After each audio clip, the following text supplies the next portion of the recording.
Welcome to your safe space, the podcast your partner, friends, parents, whoever thinks it's dirty. Don't have time to read books? Want to understand all the jokes in the TikToks? We got you, fam. We're the Spice Traders, and we deal in spicy books. I'm Katie, and I need it to make sense. I'm Liz, and I'm hypercritical. Before we get to today's episode, we want to encourage you to check out our Patreon, where we publish extra episodes every other week, as well as ad-free versions of our regular feed episodes. Also, any series we read past the first book, all that coverage is Patreon only, so think series like ACOTAR, Fourth Wing, Guild. Anyway, we really appreciate the support and encouragement to continue doing something we love and sharing it with you. Thanks in advance for checking that out. As always, we start this episode with 3 things. First is a generic trigger warning. You can find specific triggers for this book in our show notes, so please check those out. We also use foul language and talk a lot about sex. If you have sensitivity to either of those things, our podcast probably isn't for you.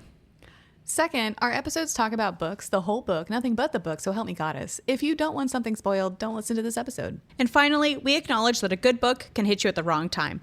Our views discussed in our episodes are our opinion, and we don't want to diminish the work or the talents of the authors in our community. That said, we have some notes.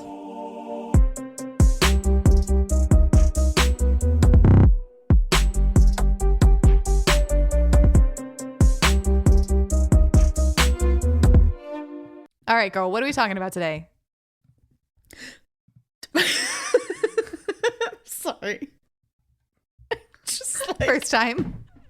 straight up panicked. I was like, I'm going to have the cover ready. And then I'm just sitting here staring at the cover. And I'm like, oh, I have to read something. It's my first time. And then I forgot like how tabs work. So I like couldn't find it. For half a second, because there was like just enough silence that I knew something was wrong, and I heard a little bit of like I thought you were choking silently. I did gasp a little bit. I love that for you. Thank you. I had to share. Okay, once more with feeling. Do you want me to lead you in? Sorry. I mean, yeah, lead me in that we can cut that whole thing out. Otherwise, you're going to have to cut out like after your introduction and my gasp and then my diatribe. You got it. Okay. Thank you. So what are we talking about today, girl? Today we're talking about Bride by Ali Hazelwood. This was published in 2024, and it is the first in an ongoing series. This book is 410 pages long, and that's a MIDI. So I didn't realize this book was that recent. I feel like I've been seeing this cover on my like book talk and bookstagram for a long time. It's been popping up, and I was surprised that it was 2024. I thought it was, I don't know, 2020 at least or something. Yeah, I can feel that. I've only been on TikTok for 2 years, so like that tracks for me. Yeah, and that's fair too for me as far as TikTok. I don't know. But that does bring me to the cover. I think the cover art also maybe makes me frame it a little bit older, and I have nothing to back that up with. I really like the cover art. It's really striking to me, and we'll get into it, but I don't know why it took us so long to read this book, because it's like all the things we like. Yeah, I couldn't tell you. I think it's just like there's a lot out there to read. There's a lot. So the cover really does it for me. We get this pretty simplistic, I want to say cartoony, but that kind of cheapens it, but like a line drawing. It's in grayscale of a girl with pointed ears and braids in her hair and flowers and a white dress, very much a bride, which is the name of this book. And then this wolf in the back with like a full moon and stars. And then you get the title and the author's name in red. So I like it. It's a pretty straightforward cover. I kind of like the cartoony style a lot. I don't mind having her face. I will say that, as with most books, I go into these blind, and I knew it was about wolves because of the werewolf on the cover, clearly. But it's about vampires too. And I bring all this up because I don't associate pointed ears with vampires, and the pointed ears are a very distinct character feature that we get on the cover, and it comes up a lot, and I just don't associate it that way, and it kind of bugged me.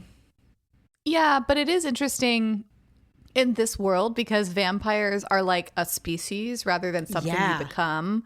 And I think I don't associate pointed ears with vampires is because like my like archetype vampire is like a human who became a vampire and so looks pretty human. That's a good point. That's really the distinction. And the species, I think the way that this world is set up of these being species, not something that you can turn into, is really interesting. But the cover's great. It stands out to me. It's not offensive. I think it's cute. I feel like it tells me exactly what I'm getting into. Not super high stakes, but it'll be fun. And it is. Yeah, I agree. No notes, honestly. No notes. So that being said, let's get into it. Katie, take it away. It's my turn to panic. All right. So this is not on KU, unfortunately, but it is worth it. I mean, spoilers. We're both very complimentary of it. Yes.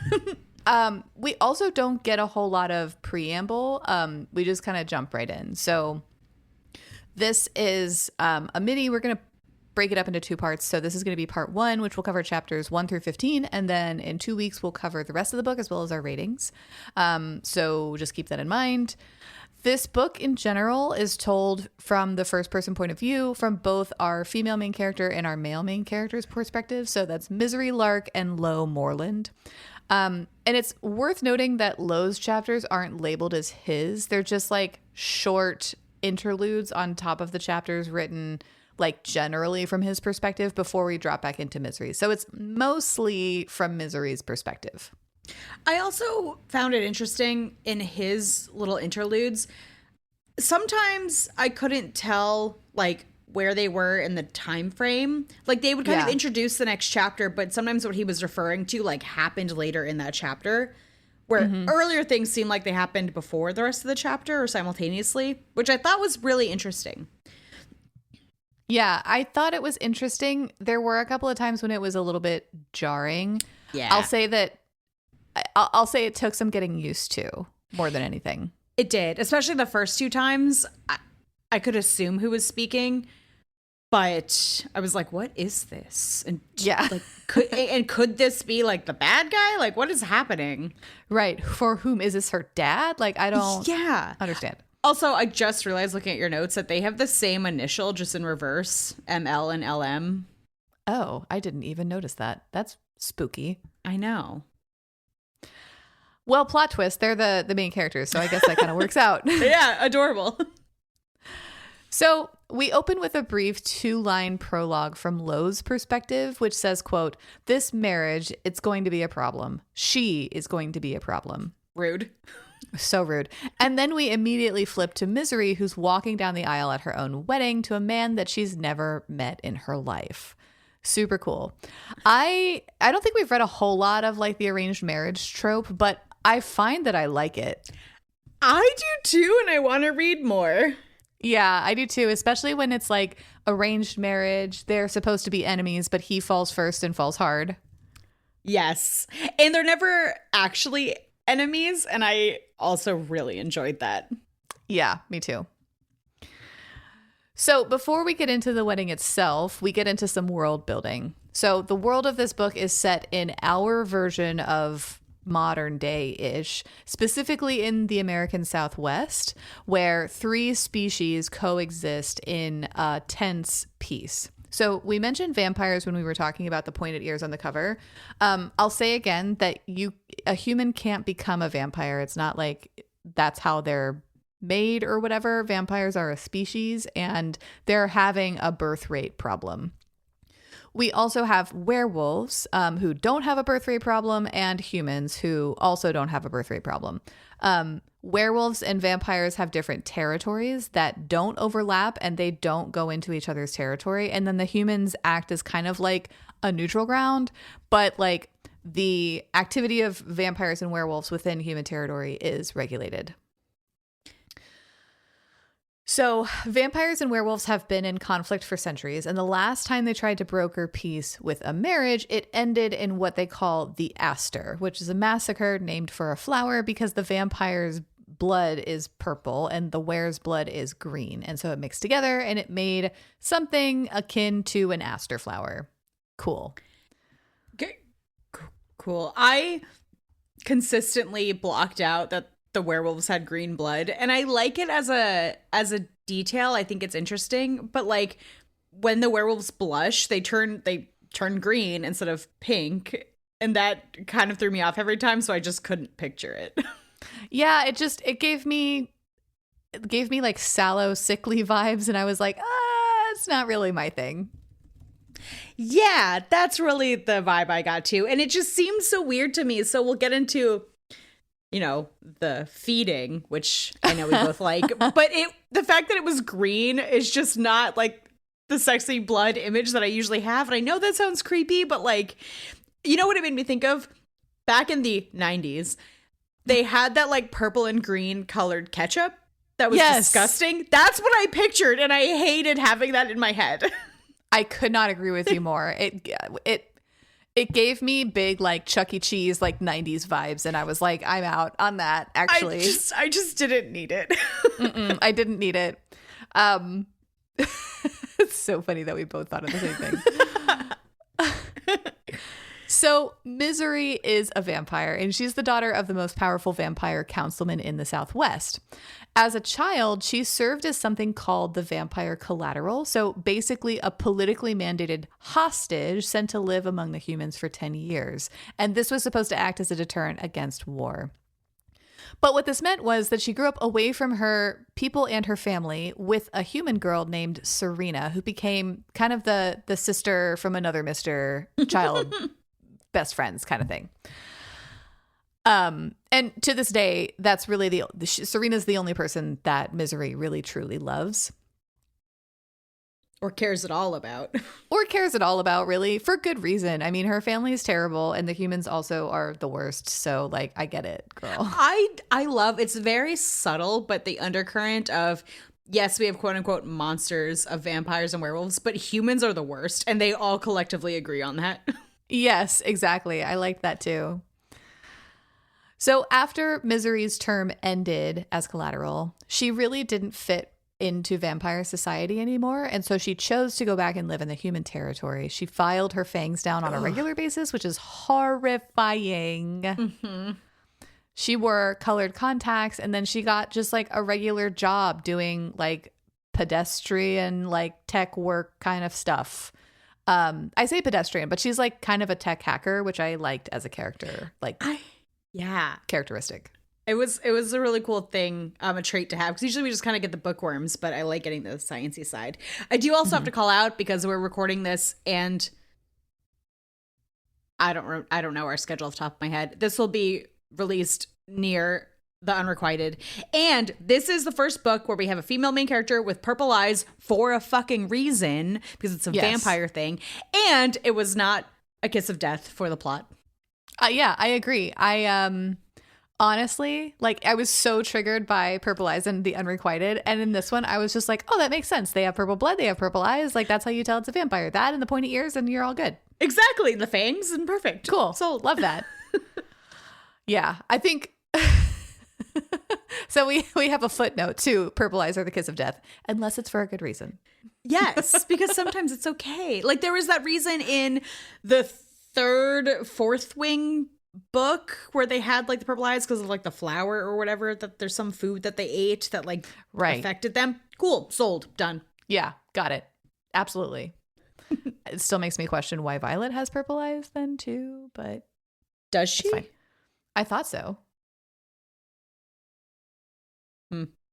Don't quote me on it. Okay. We'll come back to that. We'll come back to it. There will be another fourth wing book that comes out at some point, and we'll come back to it. Yes. So Misery is out in the real world. She's living her best life. She's living with Serena. Couldn't be happier. But her father has called her back to what is called the Nest, which is essentially the vampire headquarters. And it's essentially, I legitimately pictured the Shard in London, like big, tall glass building. They all live there. That's what I pictured too. And that's where she grew up before she was collateral, and then the short time that she was back, which is, I mean, I know that there are condos in the Shard, but like, I don't know, just something about like all of your people being centrally located like that just feels weird. Yeah, it does feel really weird and kind of like a hazard. Yeah, kind of like a hazard. It's worth noting here that vampires in this world are sensitive to the sun, but it's not like they're going to instantly burn up, right? It's just like they get a really bad sunburn. There we go. Yeah, and it's like toxic to them, so it can make them ill, I guess, but they're not gonna just burst into flame. Right, exactly. Anyway, her dad calls her back and drops a bombshell on her. There is a new were alpha who has taken over the Southwest Pack. And this is a man named Lo Moreland who killed his predecessor Roscoe in a challenge. And apparently this is like normal, like not murder. It was like the way you're supposed to do that kind of thing. It's okay. Cool. Sure. But unlike the alpha before him, Roscoe, Lo is open to peace, like actively trying to like make that happen. In service to this goal, he has started courting the new governor-elect for the humans, and she's definitely warming up to the idea of like having more friendly terms with the werewolves, which is a threat existentially to the vampires who see this as a zero-sum game. And her dad, Violet's dad, not Violet, Misery, and Misery's dad actively sees this as the potential for them to get squeezed out of the region entirely. So the Vampire Council has come up with a solution, which is a marriage between the vampires and the werewolves.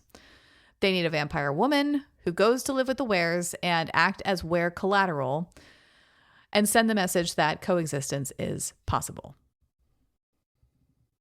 I love it. I did find it interesting, and this book doesn't really ask too many, this book doesn't ask too much of us in terms of like broader world plot, but you just have this like councilman.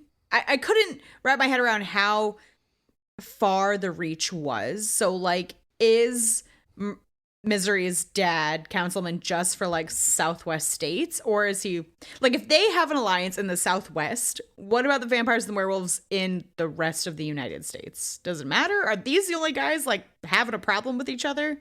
I know out of the US they seem to live peacefully, and we get that, but I wanted to know how far their reach was, like, because the governor is just of a state, right? So like, is this just like a Florida feud? I don't know. It was a good question. And like, I had that question about the vampires because we do get more information about some of the other werewolf packs across the US. Yeah. But it very much seems like this is just kind of taken at face value that like vampires and werewolves kind of act like cats and dogs. Exactly. So anyway, 3 guesses as to who the Vampire Council has chosen to be the bride. It couldn't be Misery. Oh, but it is.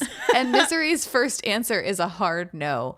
But then her father actually says the alpha's name, Lo Moreland, and something shifts. And we don't find out why yet, but Misery immediately agrees. I loved not knowing why. This book does a really good job of like keeping that intrigue up, and you said this in our debrief, but not telling us too much all at once. Exactly. And I think at this point, we have gotten information that even though she was living with Serena, she hasn't seen Serena in a minute. Yeah, it's been a good bit. Right. So something is not quite right in her existence. And I loved not knowing why the name of the alpha mattered. Like, I initially, we find out pretty quickly, like, the source of why she's interested in it. But I initially thought it was because, like, she met him somewhere, like, as collateral when she was living in the human world, and, like, they had a fling or something like that. That's what I was thinking. And then you mentioned it with Serena. We know they haven't seen each other, and she seems kind of mad about that. And I couldn't tell if she and Serena had just like a falling out and they weren't friends, which is kind of true, or if she was dead. Like, I did not know, and I didn't expect what that ends up being. Yeah, I didn't think that she was dead, but it did feel like they had a falling out and they weren't friends anymore, and like maybe that's why Serena wasn't coming around. But we get more and more little like snippets of information about this, which I think, to your point, does a really good job of like building the intrigue in this story. Yeah.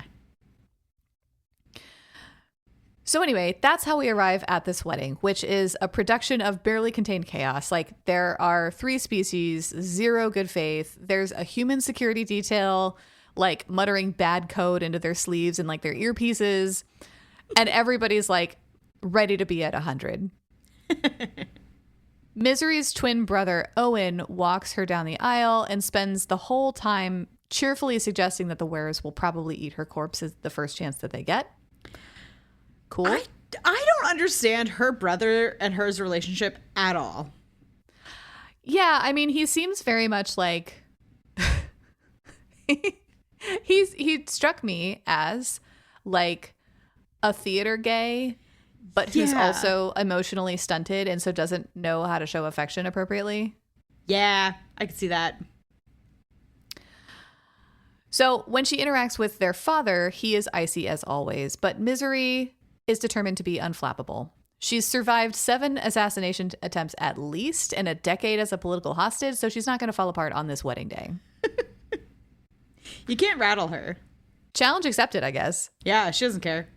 I think a little bit, it's not part of the plot, but I think a tiny part of Misery, I want to call her Mercy every time, has a little bit of a death wish.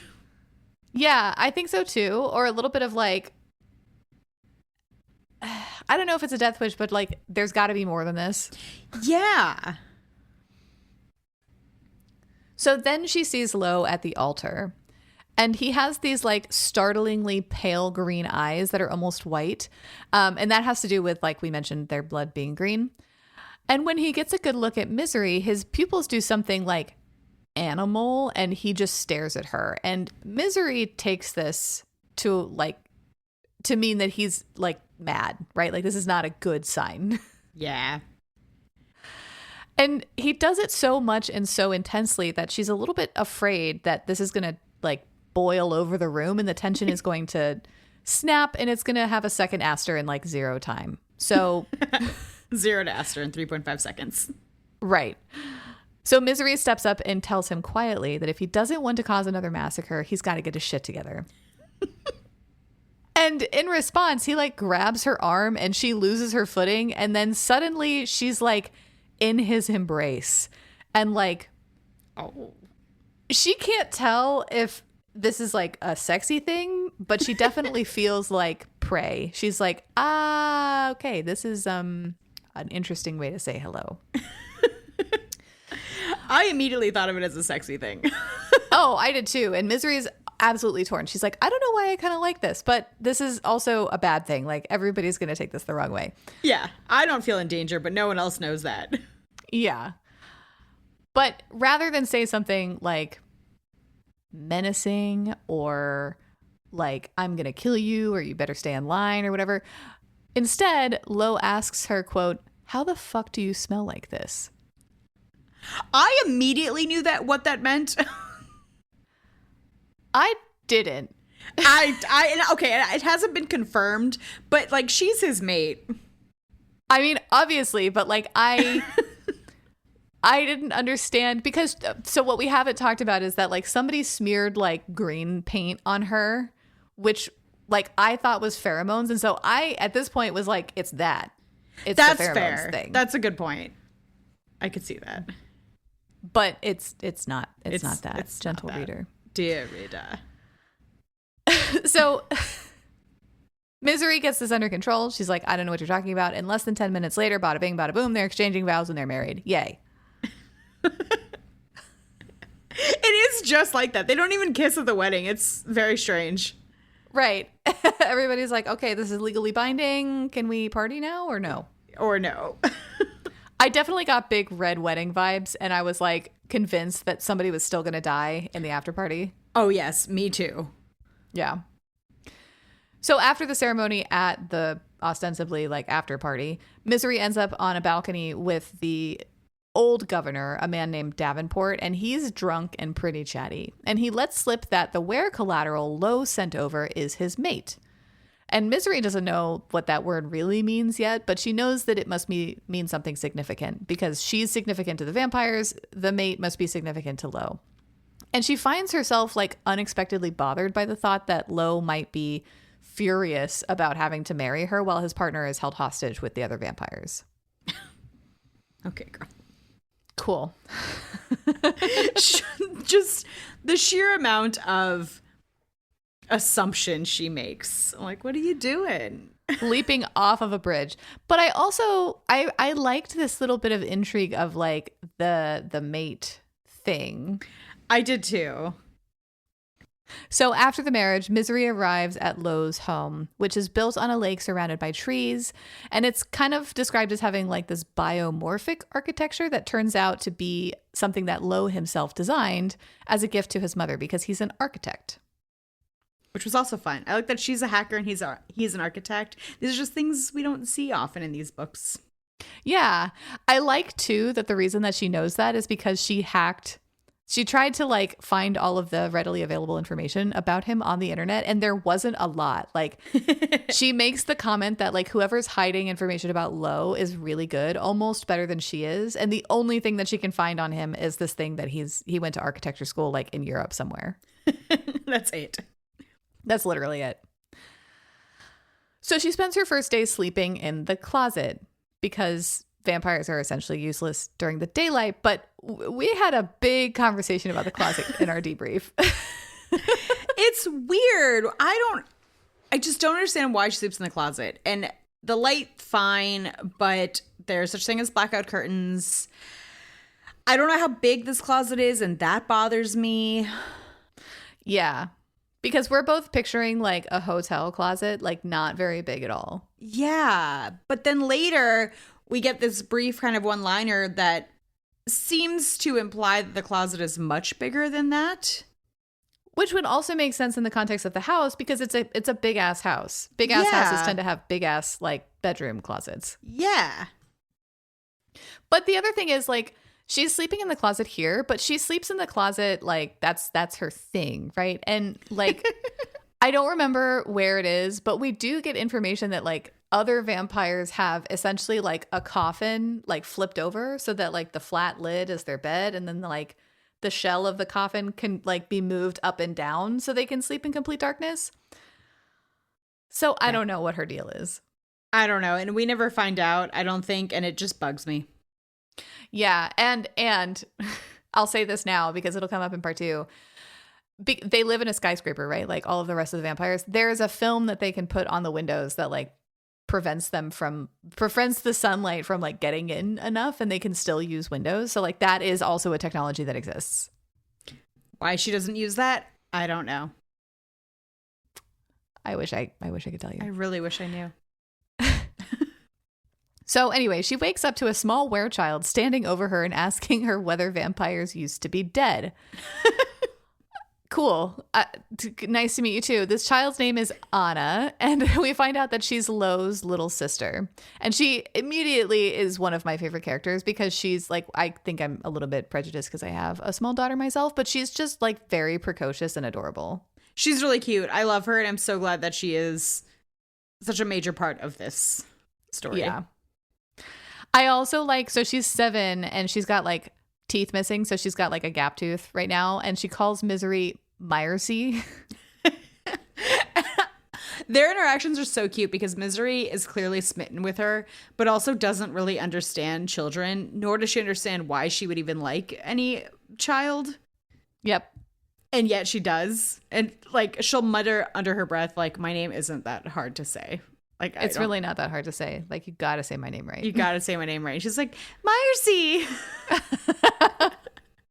She'll ask questions of Anna, and Anna will just give offhanded remarks. She's like, so 1, A, B, and C. How did you get into this room? She's like, oh, I have a key because this is right next to Lo's room, and I get scared in the middle of the night, so sometimes I'll go in there. And Misery's like, why am I next to Lo's room? We didn't have to do that. We're not actually married. We didn't actually do that. So a little bit later on, she gets a visit from Juno, which is one of Lo's most trusted seconds. And this guy is openly hostile and tells Misery to stay away from Anna. Cool. Great. Yeah, Juno hates Misery for no reason. Yeah, I mean, I get it. Like, she's a vampire. Vampires and werewolves don't get along. Yeah. But also, like, Anna came into my room. And I think Misery even says that. She's like, look, I didn't even know Anna was a thing until she woke me up. Exactly. I was just sleeping, okay? Maybe you should have taken the key away from the 7-year-old. Maybe. I don't know. Just a thought. We also meet Alex, who is another one of like Lowe's soldiers, but he's like pretty young. And he's adorable and terrified of Misery in equal measure. And so she gets him to like show her around the house pretty easily just by existing. Like she's not even threatening him. He's just like, please don't hurt me. I love Alex. And Alex is sort of Misery's counterpart because he's the tech guy. Yeah. So they could be friends, but he's so scared of her. And she's just so existing. Scared. She's not even threatening. She's just like, sup, dude? Don't mind my teeth. It's fine. It's really fine. I promise. So it's during this tour that she and Alex talk a little bit, and we learn that wares call like their ability to shift, as they describe it as like toggling between two different settings, which she finds really charming and interesting because she's never spent this much time with werewolves. She wants to know all the things. She wants to know all the things. So we get a little bit of information about Misery's and like own internal motivation. And her goal here is not really political goodwill. She is motivated solely by her love for Serena, and she wants to find her because her best friend and her foster sister vanished 3 days after adopting a cat, leaving absolutely no digital trace, no note.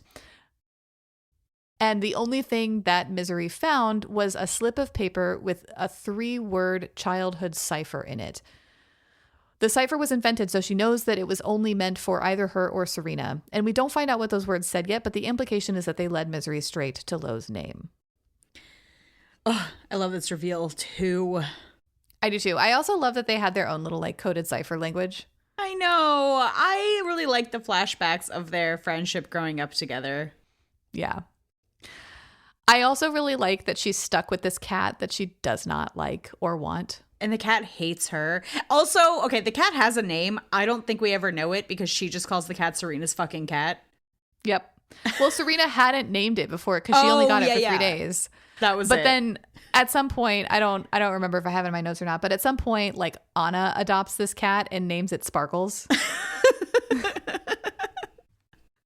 Which is just delightful because we get a very brief description of this cat at some point, and it's basically a Persian cat. Like it's this long-haired gray hat with a smushed face. And right. and I like cats. Those are not my type of cat. For it to be named Sparkles just brings me a lot of joy. Yeah, it's like if Grumpy Cat was named like Sunshine. Exactly. And this cat's pretty mean to Misery. The cat fucking hates her and she hates it. Yeah, exactly. So one of the reasons that Misery agreed to the marriage was because she spent weeks before the wedding hacking into the Ware servers, like remotely trying to find information, but she got nowhere.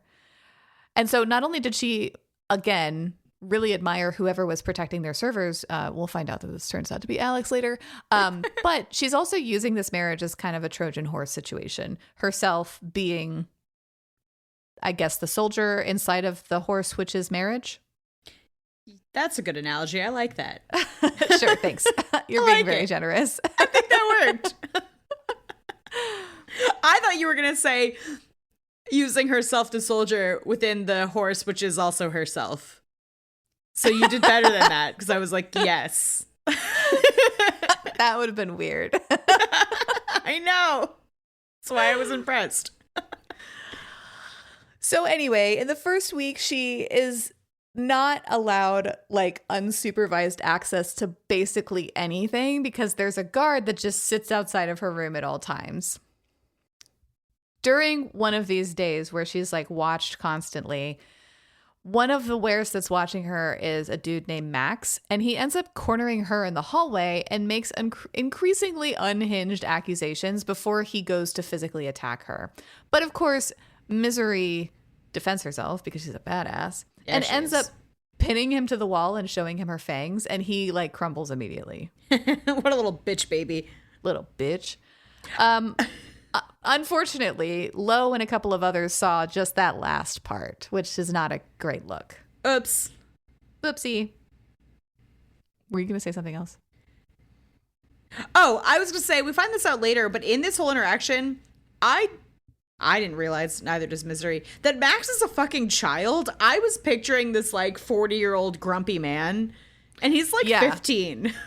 I was also, because he's described as being large, and so I just kind of assumed that he was older, and I think that's kind of intentional because, like, I guess he's just a big 15-year-old. Yeah. And Misery, I mean, when she's talking about Anna, she says, like, she has no idea how to age people. She's like, she could be 4, she could be 12. She's like, I got no idea.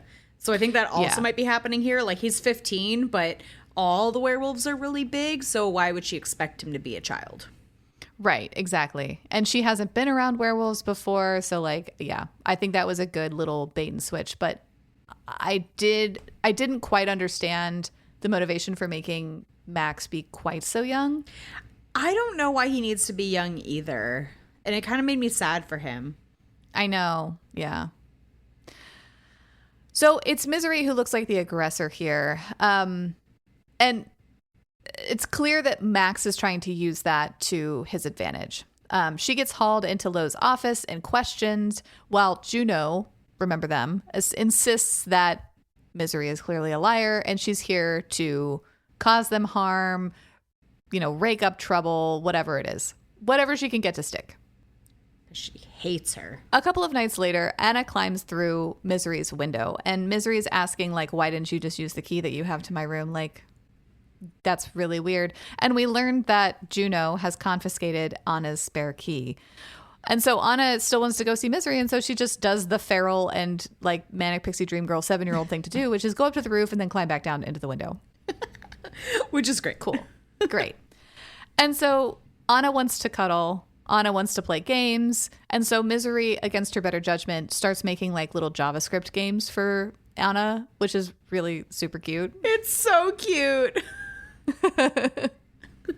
And so that happens for a couple of nights, and this makes Misery's bond with Anna only grow. And we've mentioned before, kind of just, like, begrudgingly, like, she doesn't want to have a relationship with any of these wares because she's in this to find Serena. And she knows that that might conflict with her interests if she starts to get close to one of them, but she does, and she starts to care for Anna. So much so that at one day she sees, like, all of the wares in the backyard having a party, and she notices that Anna is taken toward the forest with Max. She instantly gets a bad feeling about it, and so she runs out of her room, past her on-duty guard, and into the sunlight, which does not feel nice to her. But in her bare feet, runs after Max and Anna into the woods and stops them. But what she doesn't know is that this was a controlled situation because Lo and other soldiers were using Anna as bait to trace Max back to whoever he was working with. And Misery blew the whole thing up. How would she possibly know? Listen, she gets credit. I don't think she gets enough credit. I don't think she gets enough credit either. And she says at some point, I don't think I have it written down, like, how was I supposed to know that you were using a child as bait? Also, you were using a child as bait? What the fuck is wrong with you? What the fuck is wrong with you? But there is a useful thing that comes out of it, because when they bring Max inside and the wares realize they don't have, like, a clean information or way to get information out of him, Misery offers an alternative. We find out that she and other vampires can do something called a thrall, which is essentially hypnotic eye contact based coercion that only works on non-vampires. And so she uses this to enable them to question Max, which was the werewolves find it terrifying. They're like, I didn't know she could do that. And I thought it was such a badass thing to reveal. She's just like, oh yeah, I can do this thing. Is that anything? Does this help you at all? Well, so it's like kind of a fraught situation. She starts kind of begging, like, I can help you. Like, don't torture him. Like, I can help. I thought she was going to hack something because that's the skill that we've been led to believe she has, which she does. Right. And then she puts him under a thrall. And I was like, I want more of that. That's fucking rad. Especially because my only other complaint about this book, besides the closet thing, is werewolves are, like, big and strong and fast and can smell. But from Misery's point of view, vampires are basically useless and they just, like, have to drink blood. Like, they're not super fast. They're not super strong. And that kind of bummed me out because I want them to be counterparts. But then she did this, and I was like, oh, okay. Yeah, they kind of suck on everything else. They do. But they have this thing that they can do. And we learned that like some vampires are better at it than others. Like her dad can just do it by like speaking to somebody essentially, which is terrifying. Yeah, it is terrifying where she has to like have them held down. Right. So they thrall him and the wares start asking questions. So we find out that Max is working with a group of people called the Loyals, and the Loyals tasked him with taking Anna to use her as leverage to force Lo to step down as alpha. These Loyals are a faction of wares within the Southwest Pack who are loyal to Roscoe's legacy, and they're ostensibly led by a werewolf named Emery, who was Roscoe's mate. We learn that they've been sabotaging infrastructure and assaulting Lo's soldiers and radicalizing young wares like Max, who feel the new alliance is a betrayal. And by the new alliance, I mean like how Lo is trying to work with the vampires and the humans for lasting peace. I did like this. There's multiple levels of political intrigue here. Like there's the alliance between the vampires and the werewolves, but then there's all this other upheaval just with the werewolves. Right. Yeah, there's like infighting there. Yeah. Which made the world feel very realistic. Like, I'm not going to lie, this book definitely kind of has a happening in three places problem. Yeah. But because the rest of the framing of the world was so good, it didn't bother me so much. Yeah, it didn't bother me either. And I was going to ask you how you felt about that. Yeah, I mean, we'll kind of get into it in the ratings, but like she spends a lot of time in this house that like frankly doesn't have a whole lot of character for me, despite the fact that it's described as being like biomorphic, whatever that means.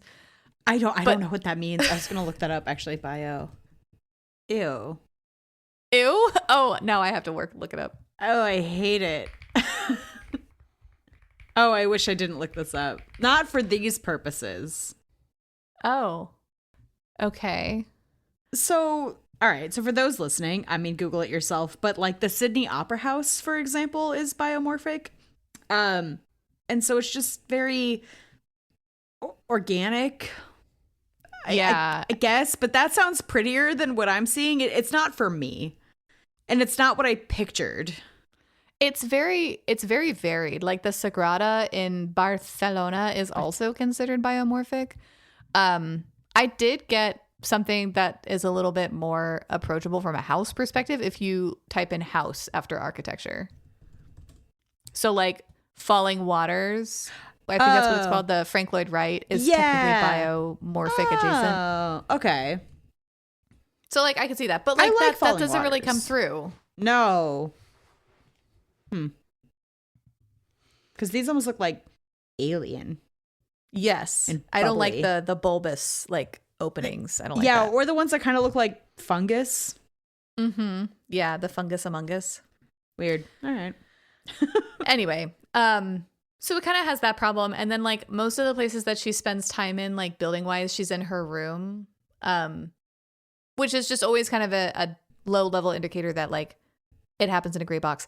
But I did, like I said, the political side was so well constructed and like fleshed out that like that didn't bother me. Exactly. So Misery realizes that Lo and the rest of the werewolves in the house essentially are going to be downstairs interrogating Max. And so she uses this as an opportunity to try to get into Lo's office and hack his computer. I saw this coming a mile away, girl. I was like, that is... Come on. Like, listen, and you think no one else is gonna see this coming a mile away? Yeah. Girl. Look.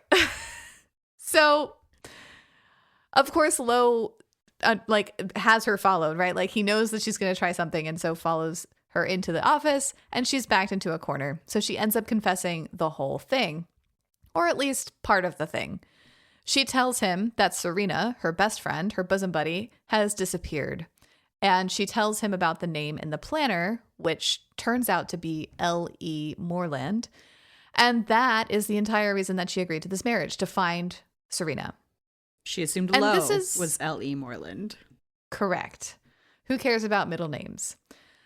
But interestingly, Lo doesn't explode. He takes a minute to consider it, and then he decides that he trusts her. He trusts what she's telling him, right? And then he takes a leap of faith because he tells her he can smell lies, and whatever she's saying, she's not lying. So he tells her why he cares about this. Anna's full name is Liliana Esther Moreland, L.E. Moreland. And he thinks, and increasingly Misery thinks, that L.E. stands for Anna, not Lo, in Serena's planner. This reveal was so cool. It was so cool. I didn't see it coming. I didn't see it coming either. It's also really subtle. And I only remember this so clearly because like I read it yesterday. So he doesn't tell her. Like Anna runs in and Juno is following her, looking for her, and is like, Liliana Esther, where are you? And like Girly. I had the pause and Misery has the pause of like, Liliana Esther. I think out loud I was like, L.E. Jacques. Jacques.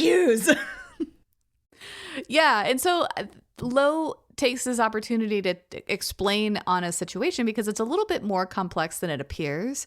We learn that Anna is actually half human. She is the product of an affair between Lo's were-mother and a human man who was brokering quiet diplomatic ties along the border between humans and wares. Dun dun dun. Dun dun dun. Half-breeds are not like a thing, right? Like, It's not in the like, world that is presented to us, it is not a thing. No, it's not supposed to be like biologically possible. Right. So a couple of things about Anna. She's old enough that most other wares have started shifting, but she doesn't. Her blood is red instead of green. And Lo believes, and Misery agrees, that if anyone else ever found out about Anna, it would be catastrophic.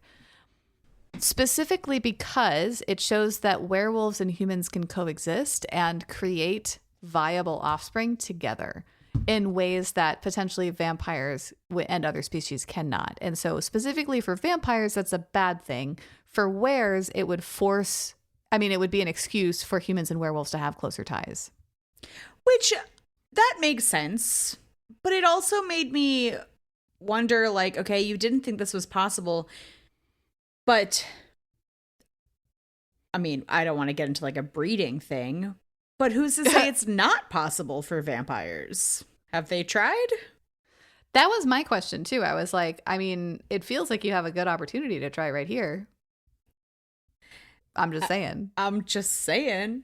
And then like, has anyone tried with humans either? I mean, it seems like maybe vampires are just the problem. And if we add in some more genes. Bada bing, bada boom, you have a stronger line, right? Right? Guys? Maybe, guys? Yeah, I had that thought too. I also had the thought that is not one that we should really entertain. I was like, how is this just now happening now? It's not. If we're looking at it, it's not. I know. It's clearly not, because we'll get to it, but it's not. It's not. And I don't know why anyone thought it was. I know. It's just, it does feel a little bit like, really? That's it? There's just just the one? Yeah, I kind of wish it was like, this is really, really rare, and it's a problem for Anna because of who she's related to. Not because it's impossible and she's like this weird miracle child. Yeah, I mean, like, I almost wish that it was a product of genetic testing that was being done on like the humans or something, or the werewolves. Yeah, that would have been so cool. Because that would make it more plausible to me that like out of the, hundreds of years of your existence, this is only now just coming up. Exactly. But I digress. Germane to the plot, Serena, as an investigative journalist, clearly knew something about Anna, and that very much makes finding Serena a shared problem now. Because there's like 3 people who know Anna's genetics, and Serena shouldn't be one of them. Correct. Yeah. And assume that she doesn't know anything about Anna's genetics. The fact that she has her initials written down in her book are also probably not good. Yeah, because it sounds to me like most people don't even know that Anna even exists, let alone isn't Right. full wear. Correct. Yeah. So Misery and Lo agree to work together. Alex helps Misery comb through Serena's communications and cross-reference them with Ware data. But obviously he's monitoring her the whole time, right? So she doesn't do anything weird. But unfortunately, they don't find a smoking gun, but they do get more information, flesh out the story, and they themselves as characters grow closer. Oh. Yeah, very much in a platonic way. Like, Alex is no longer violently afraid of Misery. But he's still pretty kind of afraid. Yeah, I mean, like, in a respect your elders kind of way. Yeah, it's like if she moves too quick, he flinches. But they can bond over tech stuff. Yeah. She's just a regular girl. Yeah, I'm just a girl. Next, we find out that Lo has made a decision to go to Emery's house in California, Emery, the former Alpha's mate, and he's decided to do that alone, without backup, for a very specific reason. He wants to plant surveillance equipment and gather proof of her involvement in the kidnapping of Anna. Misery cares about this too, not just because Anna is a child and, like, why would you do that, but also, like, they're very much considering that Emery might know something about Anna and have a hand in Serena's disappearance too. Yeah. A lot of Lo's soldiers thinks that it's an insane idea, and Misery also thinks that it's insane and says so. However, she doesn't just offer criticism without a solution. She says that she should come with Lo on the basis that she's, like, actually good with computers, and, like, sending Lo on a tech mission is just asking for trouble. This man is the person who Googles Google into the Google search to access Google. Yeah, google.com. Which, like, you don't have to do, my guy. You don't have to do that. But he hunts and pecks for it too. So he's like HTTP // and everybody's just like, I've lost years of my life. Can I please sit in the driver's seat? Which was also such a fun. I really like these characters and their, I do too, like, faults and strengths. I really like the fact that Lo is, like, this big, strong, like, very modern person and just completely technologically illiterate. Like, yes. So fucking funny. He feels like such a boomer in that way. Yes, but it's really realistic. I didn't feel like it didn't make sense. It feels like it matches him. Yeah, he's very much like a hands in reality kind of guy. Yeah. Obviously, Lo is not open to this at first, but he does eventually agree on one condition. Misery has to be marked, which sounds ominous and turns out to be, in fact, a little bit more fun than I think Misery anticipated it. It's super fun. I did find the timing of it a little odd. Like, right before... There's, like, so they're surrounded by enemy werewolves and they're just, like, alone on a plane. And I'm like, shouldn't you have done this before you took off? Or while you were in transit? Yeah, it just seems so weird, like the way that, how and where they did it. Not the how, but the timing of it. I was like, this seems all right. So let's get into it, because they're on a private plane. They fly from, let's assume, Arizona to California, which is like a good at least 2-hour flight. But when they land, right before they open the door and they're about to go onto the tarmac where the black SUVs and the, like, essentially enemy werewolves are, Lo asks for her explicit verbal consent and then proceeds to scent her by rubbing his face against her neck, using his tongue on her pulse points, like being physical with her in a very unambiguous, like, sensual way without having sex. Yeah, and then he, like, turns her around and, like, presses himself up against her and bites her neck, and she's all sorts of turned on and he's all sorts of turned on. And I'm like, could you... And then they exit the plane all sorts of turned on. Which was so weird to me. Also, the thing I wanted to point out is we mentioned at the wedding, he makes that comment of, how do you smell like this? And the whole book up to this point, Misery has taken that to mean that she fucking stinks to him. Yeah. And she makes all sorts of comparisons, like, sorry, I smell like bouillabaisse, or sorry, I smell like dog shit. And he never corrects her. He just kind of, like, moves away from her. Like, he doesn't want to touch her. He doesn't want to be near her. I knew the whole time he liked her scent. But during this scene, it's all sexy and charged, and she apologizes for being stinky, basically. And he's like, I fucking love your scent. And I'm like, we all knew it. I'm so glad he said it. And it was such a perfect time and place for him to say it. It was so good. I just wish we would have seen a little bit more like reason for him to wait to the last minute. Like he's nervous on the plane. He's like trying to say something. Yeah. Because it just seems so weird. Like he lands because he's flying BT dubs. Right. He parks the plane, which was also weird. Just have a pilot and then whatever, it's fine. Parks the plane, they stand up, and he's like, all right, let's wait. Let's go into the cabin. We're going to do this thing, and then we're going to bounce and get into these, like, escalades on the tarmac. Yeah, but they need to smell me on you, so let's do that. Right now. No one's going to wonder why we're... And, like, at some point, Misery even says that she can see the other werewolves, like, through the plane window, so they're just watching this? Yeah, I mean, let's assume that it's a private jet and like the windows are tinted so they can't be seen like through. But like, yeah. I was just like, you had so many opportunities to do this. The timing was just so weird, so weird. Yeah. Unless his intention was for them to like very much present like newly like we just coupled. Fucked on the plane. Yeah, honeymooners. Or like. Right, like, because I know that we've read other things, like, I know that he's not parading it about that she's his mate, but, like, in other, like, or, like, fated mate situation, there's, like, that honeymoon period where, like, they just be fucking all the time and everybody knows that. Yeah. So I'm wondering if, like, that was a thing where he wanted it to seem like they be fucking. Yeah, that makes sense to me. Yeah. Anyway, such a good scene. Oh, it's so hot. And I was so glad we got it because they're doing this like push-pull thing where it's, and I honestly really love it, where it's so clear that they're into each other to everybody, at least the readers, except for them. Mm-hmm. Yep. And I love that. Yeah, me too. So to finally get some payoff, it was not super mad. Good. Yeah. And I like that it was like just a little bit of payoff and then like not even like super far. And we're just like, okay.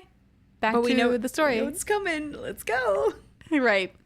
So they meet Emery. And Emery turns out to look like someone who volunteers at the PTA and bakes like allergy-free muffins for a soccer team or something.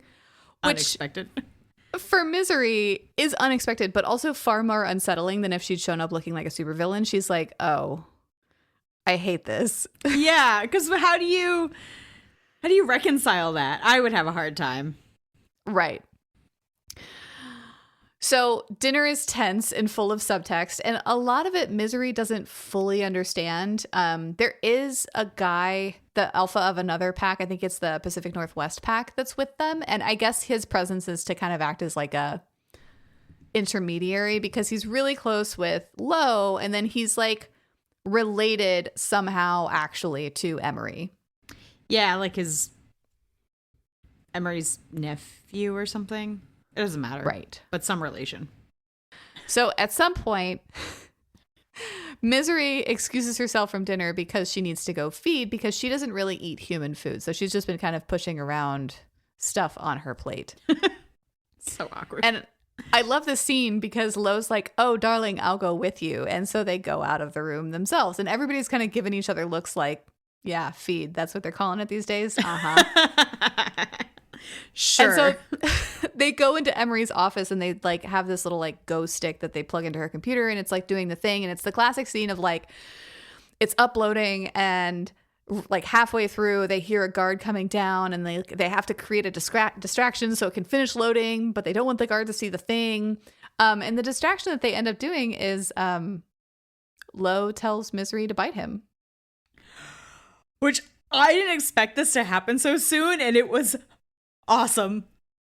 Yeah, it was so fucking hot because like so hot. It's the trope of like when you're bitten, it feels incredible to the person that's being bitten. And they're both super into it. And so this guard comes into the room and they're like in flagrante against the desk. And Lo is like, can you give us some space, buddy? And the guard's like, oh, that's what you meant by feed. By feed. Of course. Got it. So sorry. So sorry. Anyway, nobody is the wiser about the stuff, and everybody's just like, wow, what a concept. Vampires and werewolves, huh? Unexpected for everyone. But back in their room that night, Misery feels a little bit closer to Lo, and so she brings up the courage to ask about his mate, the were-collateral, who's with the rest of the vampires right now. And this is where things go a little bit sideways, because it turns out that what the governor said, that this collateral, the mate, Gabrielle, isn't technically true. Okay, so, all right. The way I read this whole scene was that Gabrielle is like some rando that's like someone important to someone, but not actually Lo's mate. Like, I read this like this is how Misery is hearing this conversation, but everything from Lo's point of view is like, yes, I have a mate. No, it's not reciprocated. I would never force anything from her. Like, I read it as if he's talking to Misery about herself, and that Gabrielle is just some person that like Misery keeps interjecting. Yeah. I mean, that's exactly what's happening, right? Okay, but good. Misery, So I was like, what? I mean, this is told from Misery's perspective, and so we see like Misery's internal monologue, and she keeps injecting Gabrielle, and it's clear that like Lo is a little bit like confused by that. He's like, what the fuck is Gabrielle? But he keeps saying like the conversation essentially comes around that like Gabrielle could be his mate, but like it is like she certainly doesn't know it, Gabrielle at least. And the reason that she / whoever this other mate person could be doesn't know is because Lo feels like that would put a burden on this person. I very much read it like you did. Like, he's talking about you, girl. Everybody knows it but you. Everybody knows it. Well, and that's why I wanted to confirm, because like the way that this was like this line, I was like, wait, did I read into that? Is this really what's happening? Because to me, Gabrielle is like, I'm not even confident Gabrielle exists. No, we do meet Gabrielle. Gabrielle is okay, good. Is a real person. She's like, just not his mate. She's just like some rando collateral. Yeah, I mean, she's one of Lo's like top soldier official. What are they called? Seconds. Officers. Seconds. There we go. And he did position Gabrielle as his mate, like as collateral. Like that was what they told them. Okay, all right. Because I was reading at the top of my lungs, and honestly, throughout a lot of this, I was like, I genuinely don't know where Misery even got this. I think she heard Gabrielle, mate, and added 2 + 2 to get 9, and was like, yes, I understand everything. And Lo's like, do you, girl? Yeah. Yeah, no, that's what happened. Lo is clearly in it. In it for the biscuit. Dealing with Misery, who is not there yet. It's just, okay. It's clearly a miscommunication trope, and I'm here for the whole thing because I know what's happening, and it's great. Yeah, it's great. Yeah, I love how it's handled. Except there is one scene in part 2 that I don't super love. We'll get to it when we get to it. Okay, great. Okay, I'm excited for that. I'm not sure I'm there yet. So Misery, after this conversation, feels guilty, and she doesn't quite understand why. She feels sad for Lo because of this, what feels like unrequited love for his mate, who doesn't know that she's his mate. So what she does to comfort him is she essentially scratches his scalp, like in his hair, the way she used to do for Serena when Serena had nightmares. At some point, Misery goes to bring her hand away, but he grabs it and puts it back on his head like, no, you can keep doing that. This is nice. She does, and he's asleep within minutes, which she learns is genuinely rare for him. I love a male main character who does not sleep. I know. I don't know what it is about that. It's just such like a visceral thing for me. Like, I really know you're going through it when you don't sleep. Yeah, and that you're just struggling with that. It's such a sign of like stress, and it's very attractive in a main character. Yeah. So she just watches him sleep like that, and they spend the night doing that. It's unclear to me whether or not she actually sleeps at all, but she's ruminating on something that she's started to feel for Lo that she doesn't want to quite put a name to yet. Oh. They're so fucking cute. Also, I want to jump back to the feeding scene real quick because, like, Lo, we said they're both super turned on. They're like, Lo could have fucked her any second. And they even break apart, and he's like, I could give you a really nice fucking right now. Yeah. And then people come back in the room, and I was like, no, go back to that. Give her the fucking. Give her the fucking. Yeah, it's great. And I really like, we haven't read a werewolf alpha anything on this podcast, I think, ever. And I really like it a lot. Like, we should read more of those. Yes, I concur. There's actually, okay, so I have a series that we would like that I've read, but I think there's like 5 of them. They're pretty short, but they're good. I mean, I've read, there's a fluffy one called like Psycho Alphas or something like that. Ooh. Which is like very fluffy, but it's a reverse harem with alphas. It's very good. Yes, please. Put it on the list. 2027. Okay. Anyway, that is where we are going to end part 1 of our coverage. So those are our thoughts on Bride by Ali Hazelwood, part 1.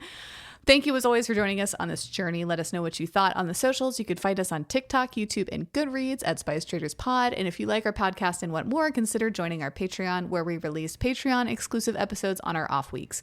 And if you really, really like us, drop us a review wherever you listen. Until next time, we'll see ya. Bye. Bye.